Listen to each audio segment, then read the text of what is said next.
ಮಧ್ಯೆ ಜ್ವಾಲಾಮುಖಿ ಸ್ಫೋಟ, ದೋಸ್ತಿ ವಿರುದ್ಧ ಗುಡುಗು, ರಾಮುಲು ರಾಜೀನಾಮೆ ಬಾಂಬ್. ಬೆಂಗಳೂರಿನಲ್ಲಿ ಸುದ್ದಿಗೋಷ್ಠಿ ಕರೆದ ರೆಡ್ಡಿ.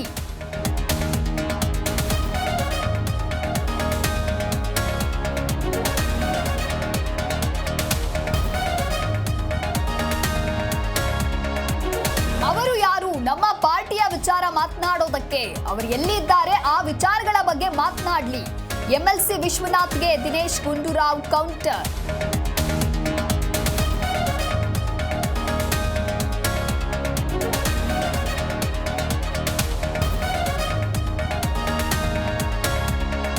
ಟ್ರ್ಯಾಕ್ಟರ್ ನಿಲ್ಲಿಸುವ ಜಾಗದಲ್ಲಿ ಪದೇ ಪದೇ ಮಾಟ ಮಂತ್ರ, ಪ್ರಶ್ನಿಸಿದ್ದಕ್ಕೆ ದೊಣ್ಣೆಯಿಂದ ಹೊಡೆದು ವ್ಯಕ್ತಿ ಕೊಲೆ.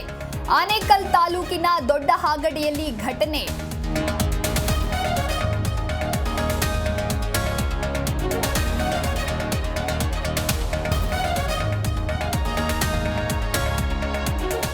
ರಂಗೇರಿದ ದೆಹಲಿ ವಿಧಾನಸಭೆ ಚುನಾವಣೆ ಅಖಾಡ. ಡೆಲ್ಲಿ ಎಲೆಕ್ಷನ್ ಕಣಕ್ಕಿಂದು ಸಿಎಂ ಯೋಗಿ ಎಂಟ್ರಿ. ಬಿಜೆಪಿ ಅಭ್ಯರ್ಥಿಗಳ ಪ್ರಚಾರ ಮಾಡಲಿರುವ ಆದಿತ್ಯನಾಥ್.